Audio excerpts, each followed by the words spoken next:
Olá pessoal, tudo bem com vocês? Eu espero que esteja tudo ótimo e nós estamos agora diante de um texto no início já dessa semana muitíssimo importante. Por quê? Porque esse texto vai trabalhar justamente como é que Jesus ensina a respeito de como a gente deve lidar com o dinheiro e lidar com os bens materiais.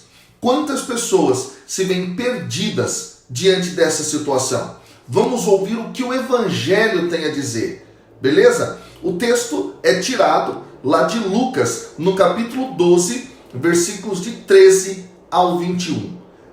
E aí, antes da gente poder mergulhar nesse texto tão profundo, eu gostaria que você pudesse curtir, compartilhar, colocar aqui embaixo seus comentários.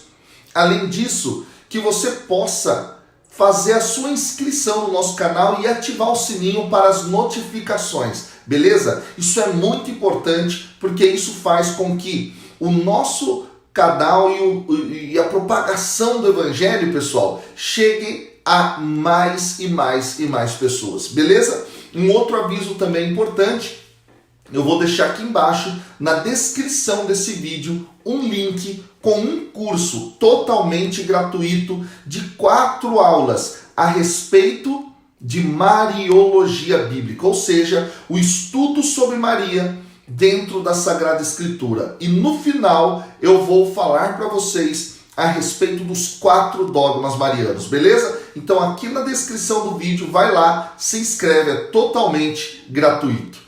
Bom, pessoal, sem mais delongas, vamos mergulhar agora nesse texto tão importante deste Evangelho de hoje.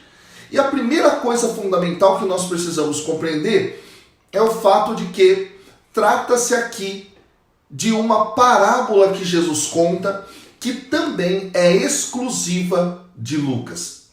E como a gente já percebeu, Lucas é um dos evangelistas que mais trabalha esta questão a respeito da pobreza e da riqueza, a respeito dos bens materiais e de como é que nós devemos lidar com eles.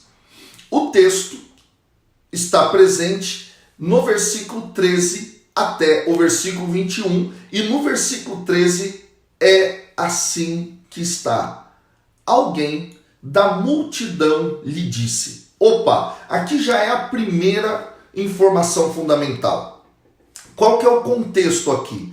Jesus estava diante de uma multidão de milhares, segundo o texto no início do capítulo 12, já no versículo 1. E lá no versículo 1, ele diz, o texto, que Jesus estava falando com os seus discípulos em primeiro lugar. Então vamos lá, a cena é essa.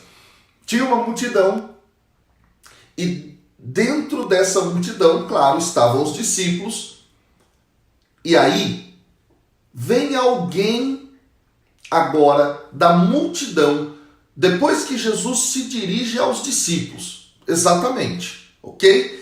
E aí ele chega e diz assim: mestre, dize a meu irmão que reparta comigo a herança.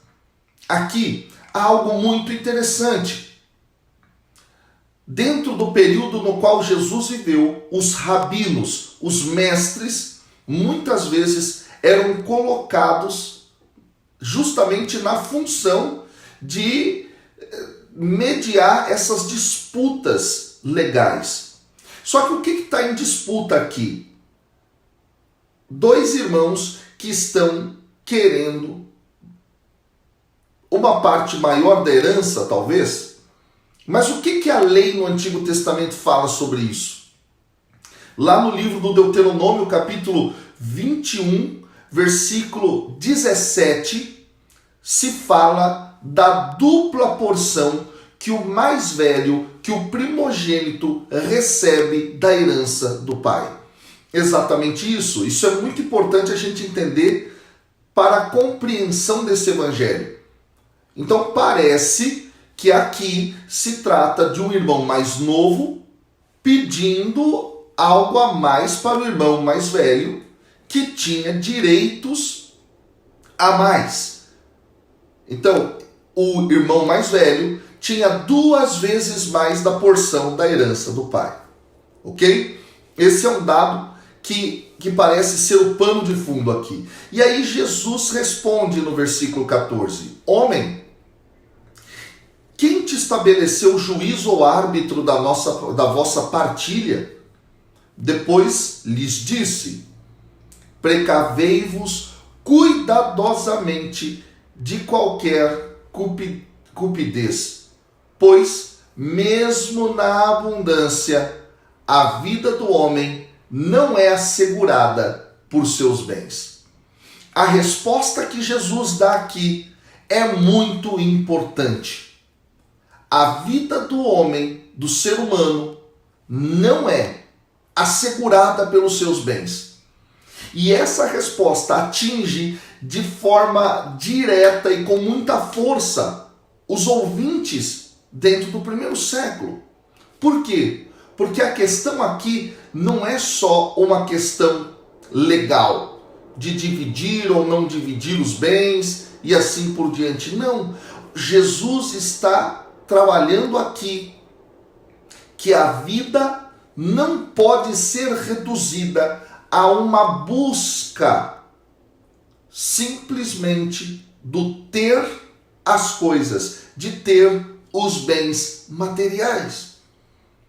E isso é muito impactante justamente porque, deixa eu dizer algo, dentro do primeiro século havia esse costume de querer acumular. E muitas pessoas viviam a vida em função disso.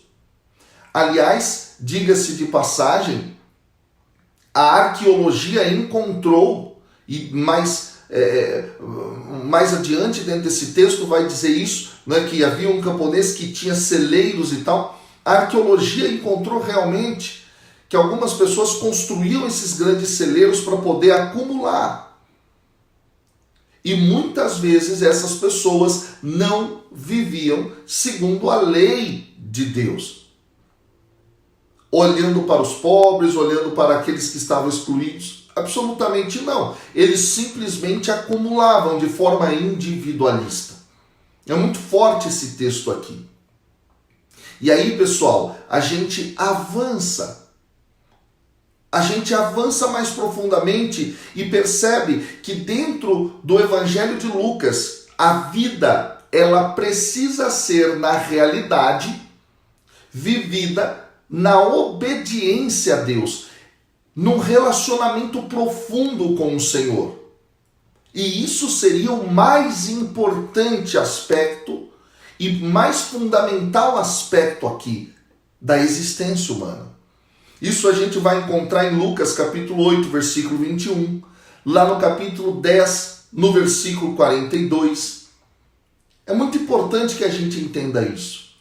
E aí Jesus conta uma parábola. Versículo 16. E contou-lhes uma parábola. A terra de um rico produziu muito, e ele então refletia: que hei de fazer? Não tenho onde guardar a minha colheita.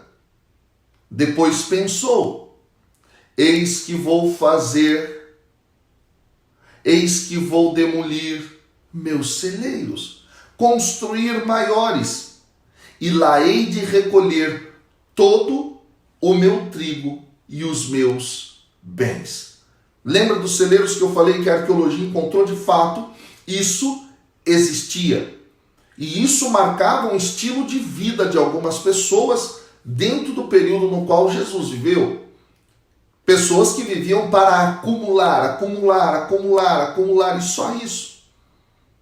Sem olhar para os excluídos. E aí veja bem, o versículo 19. E direi à minha alma: minha alma, tens uma quantidade de bens em reserva para muitos anos. Repousa, come, bebe, regala-te. Olha como o texto é profundo. O autor mostra que aquele homem, um rico insensato acumulador, dizia a alma dele. A alma. Olha, você agora está cheia de bens, você agora tem tudo, simplesmente repousa, come, bebe e regala-te. É muito interessante que quando nós olhamos para este texto, o que é recordado? O que existe como pano de fundo? Eclesiastes, lá no capítulo 8, versículo 15. E lá em Eclesiastes, capítulo 8, versículo 15, pessoal, nós temos o texto que diz: então exaltei eu a alegria, porquanto para o homem nenhuma coisa há melhor debaixo do sol do que comer, beber e alegrar-se. Por isso o acompanhará no seu trabalho, nos dias da vida que Deus lhe dá debaixo do sol.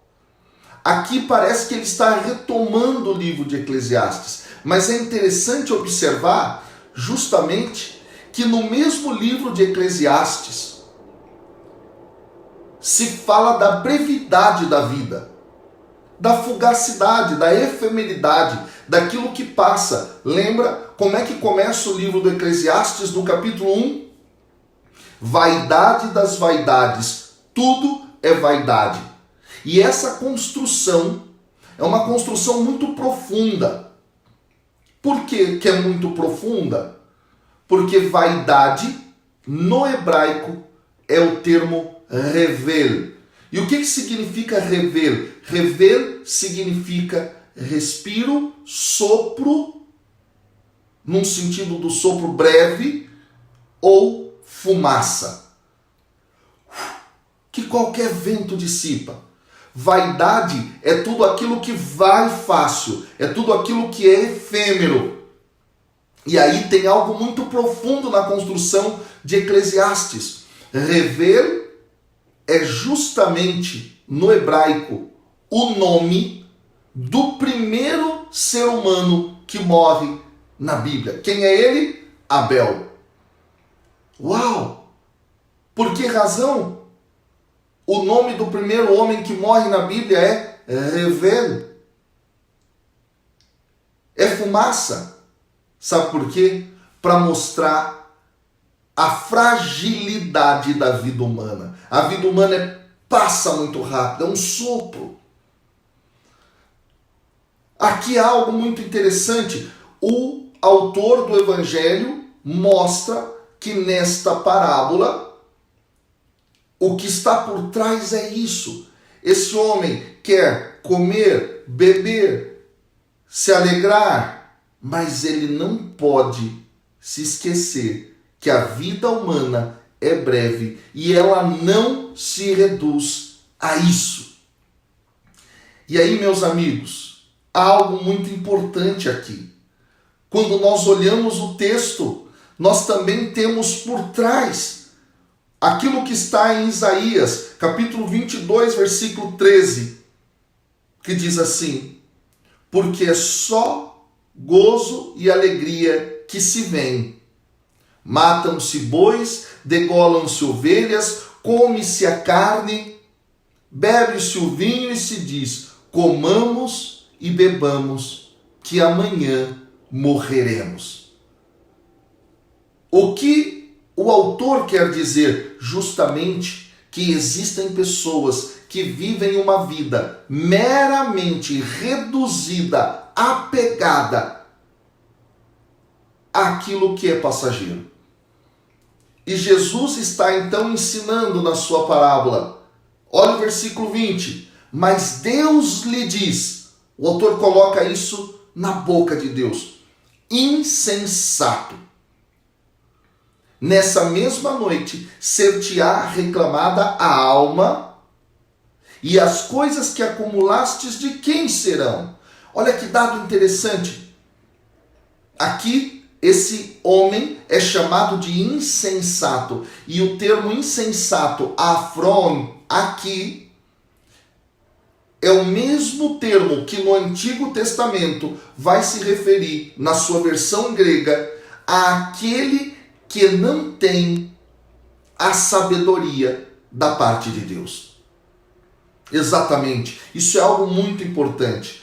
E isso está presente lá em Jó, capítulo 34, versículos 36 a 37, Salmos, capítulo 14, versículo 1, na versão grega, no capítulo 13, versículo 1, no capítulo 53, versículo 1 dos Salmos, na versão grega, no 52, versículo 2, em Eclesiastes, capítulo 2, versículos de 1 a 17 e assim sucessivamente. Quer dizer, o insensato é aquele que não tem a sabedoria de Deus, que vive uma vida simplesmente sem sentido e, sobretudo, sem esse sentido mais profundo, que é essa relação com o Senhor.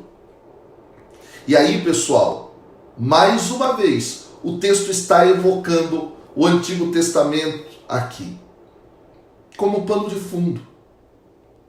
Quantas pessoas vivem uma vida simplesmente em vista do acúmulo, achando que isso é o grande direcionamento da sua existência? Jesus está se contrapondo a isso.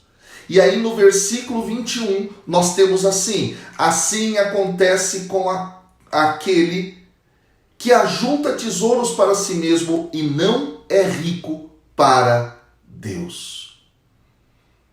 Não é rico para Deus. Será que nós temos vivido uma vida cujo sentido único e exclusivo é a busca de bens e acúmulos em detrimento da obediência ao Senhor, em detrimento de uma relação bonita com Deus, que nos leva a uma relação bonita com a humanidade, no sentido de servir a essa humanidade, de amar essa humanidade, sobretudo dentro da humanidade, aqueles que estão colocados à margem? Aqui é preciso dizer, para encerrar, que o dinheiro, ele é importante. Dentro do mundo no qual nós nos encontramos, ele é um meio para que a gente possa fazer coisas boas, inclusive, desde a garantia da nossa sobrevivência individual, familiar, desde o ponto de vista também da gente construir coisas boas para a sociedade, construir obras nas quais a gente possa efetivar o amor cristão e a ajuda ao próximo e assim por diante, melhorar a vida, não é, de outras pessoas. Mas é preciso entender que o dinheiro é só um meio, o dinheiro não é o fim. E se a gente tem vivido uma vida em busca somente disso, nós estamos no caminho errado. É preciso lembrar, a vida é fumaça. Tudo passa, só Deus não passa. Busque a Deus em primeiro lugar. Que Deus te abençoe. Fica com Deus. Até amanhã, se Deus quiser. Valeu!